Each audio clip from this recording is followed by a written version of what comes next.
Hey guys, welcome back! Robocraft Early Access coverage. This is episode 51. I'm Enigmius, and today we're building another bot. This one is more of a necessity than just something to do.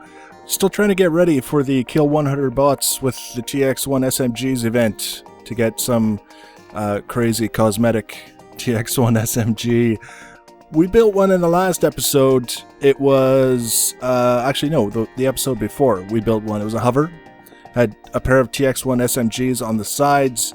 Very, very difficult to control. Just the weight distribution. We took out the rudders. Normally, rudders would be a staple in my hover builds, but there were some changes with the patch to the physics. Decided to take them out.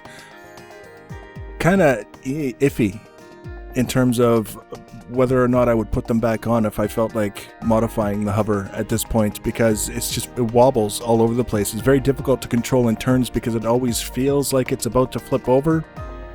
It doesn't usually actually flip, but it just doesn't feel stable. It's also very, very difficult when you're focused on targets medium to long range, where you kind of have to focus your attention on what you're shooting at. The bot likes to rotate, as hovers do on rough terrain, uneven terrain, which is pretty much all the terrain in the game.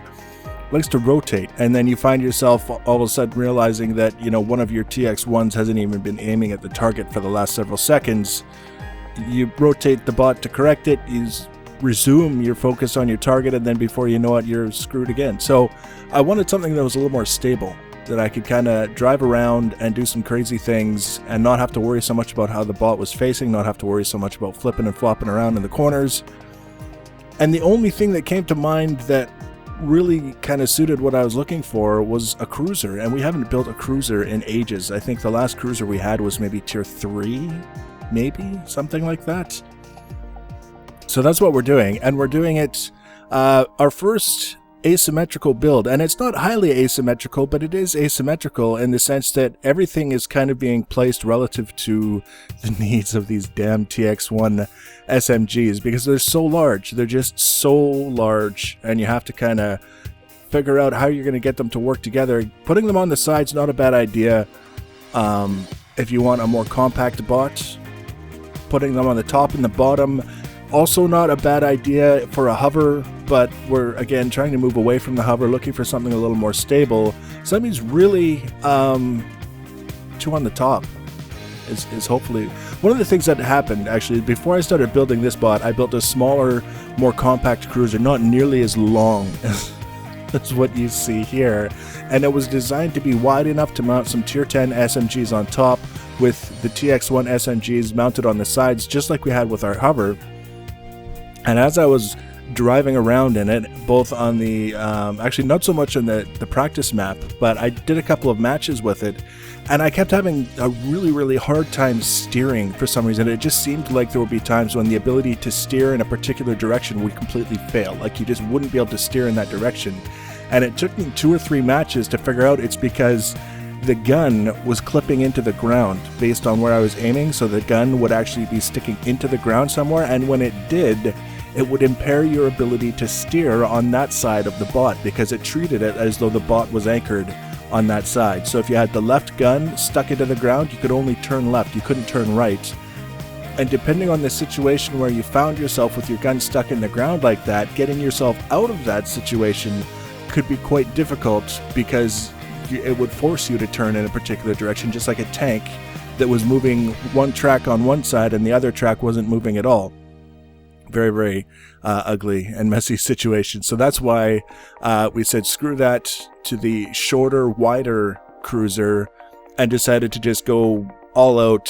As long as we need it to be asymmetrical is fine. Try and make it look cool. Try and make it work extremely well. As always, we aren't giving ourselves permission to build bots that don't perform, because our teammates deserve better than that.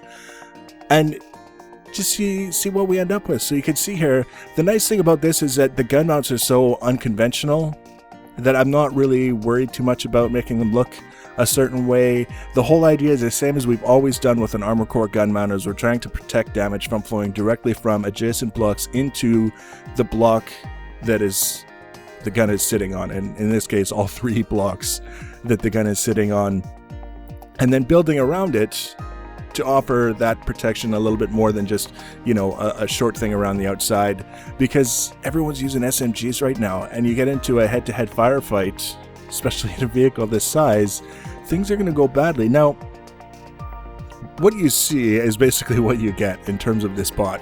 Very long spine. It's reinforced. It's much stronger than it looks just by looking at it, just because we've got so many paths for damage to take around things instead of directly through things, that I'm recognizing that the bot isn't going to be the most robust thing that I've ever made, but at the same time, it's going to be stronger than it looks. So one of the things that I have to be aware of is that, you know, you can lose a huge chunk of the bot if you lose a chunk of the spine. Like if you have the driver's seat on one side of a hole that is dug into the spine with SMG fire, plasma rails, whatever, the other side of that bot is gone. It's game over, it's done, it's gone. The thing is, with the TX-1 SMGs in this event, this is not an ideal situation. If it weren't for this event and, you know, just goofing around trying for this cosmetic version of the gun, there's no way that I would put TX-1 SMGs on a bot in favor of Tier 10 SMGs, just because the size and the CPU don't justify the damage, in my opinion. People are still talking about that. I understand that some people will look at that and they'll try and evaluate it in the terms of optimum performance. That's just a part of the genre. That's some people, that's very important to them. In this case, it doesn't matter. Optimum performance, it doesn't matter, because we're testing. This isn't supposed to be this long-term thing that we're doing. It's for testing purposes.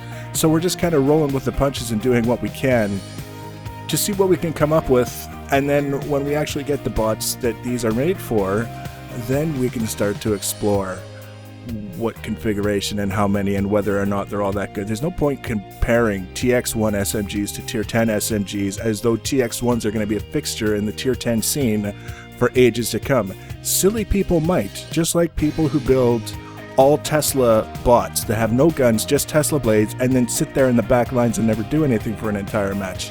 People do silly things, but TX-1 SMGs for the event only, nothing's going to be optimal. We're just going to try and have some fun with it. You can see things are kind of taking shape here. I just kind of removed the gun so I can get some things into place. It was in the way. Bastard gun. Realized that if I was going to have any success getting Tier 10 SMGs in and amongst the TX-1s, that I would need to raise the TX-1s up a block from where they were. Not a problem. Very easy. Just like that. Boom. We'll build up around it. Don't worry. We're not exposing the important blocks and then just going to leave them like that. We're going to build up around it again so that they're protected. And it also gives us the clearance that we need, that we'll be able to add some more guns, because we just can't really contribute too well with just the 2 TX-1s. I've seen some bots that are made specifically to carry up to 4 TX-1 SMGs, and not the fault of the builder by any stretch of the imagination, but they just look flimsy as all hell, like little sticks sticking out of a very skinny frame with the guns mounted on top, because after you put 4 guns, 4 TX-1 SMGs, even if you're level 100 with 1500 CPU to spare, there's just not a lot left over to actually build a bot around the guns. You can see we're building up around these guys. Again, just a little bit of protection, a little bit of extra armor. I kind of like this whole visual thing that's going on with the lack of, symmetry. We've got a structure that we built over here to kind of look after this TX-1, and then realize we have to go all the way around it. We can't just stop at the spine, so we're going to build all the way around it so that we get that 360 degree protection for the blocks that the gun is mounted on. And then we'll go over to the other side, and it's a completely different structure that we're building, because it's actually backed right up to the back of the garage bay. I can't build too far behind the bot. It won't fit. That's my own dumb fault. Now, one of the things that I've kind of decided, and you'll see a transition at some point along the way here, from the purple blocks to the black ones. I've been buying a lot of purple blocks because they're cheap and I needed a lot of blocks. I'm to the point now where I've got enough of the tier 9 purple blocks that I'm starting to change my focus to buying the tier 10 and kind of swapping them in as I can. The difficulty that I have in justifying that right now is because we don't know what's going on With the megabots, we know that in terms of unlocking components, they're likely to be extremely expensive in terms of tech points. And we know that actually buying them is likely to be extremely expensive in terms of RP. Think anything tier 10, whatever cost it might be, and multiply it by 10. And that's going to be the cost, at least for the components, that we can safely assume at this point. Maybe it's wrong, but I don't think it is. I think multiply by 10 is kind of the formula that's going to work for all of this. That means if you've got mobility things just for the megabots, if you've got special blocks, I don't know if there will be, or if they'll just be all tier 10 blocks that you're using and just putting really big components on everything. I don't know, but I know it's going to be expensive, so I don't want to bankrupt myself on tier 10 chassis blocks until I know exactly what all is going to be involved in the megabot thing, because I would love to start work on a megabot as soon as they're released. It's just a function of whether or not we can afford it.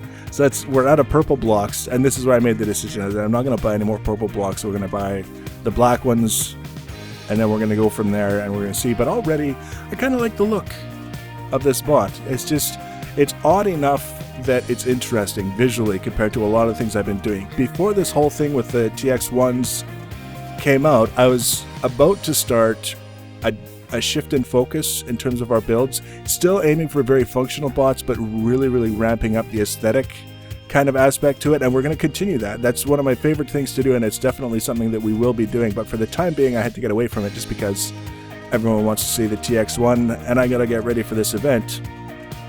But for now, this is kind of shaping up to be a little bit of a warm-up for that. Not being afraid to go asymmetrical, not being afraid to build something that looks like it could be in serious trouble of just being cut in half in every match.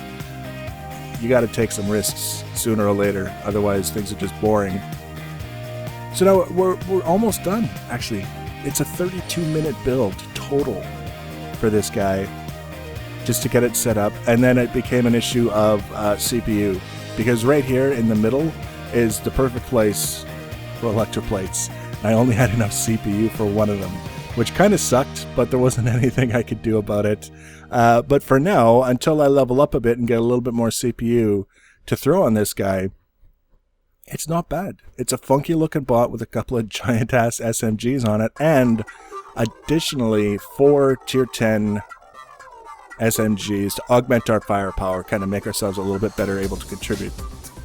So that's the build. We'll take a look at it driving around in the practice map. I didn't have any audio recording when I recorded the practice map stuff, so we're just going to put some music on, let you watch it kind of drive around. Next episode, of course, will be some match footage featuring this monstrosity, and we'll even have a name for it. So if you want to be notified when I add that and other Robocraft videos, you can always subscribe to my channel and or follow me on the social media. Links for social media always in the information section below the video. Please do leave your comments and feedback. Thanks for watching, guys, and take care.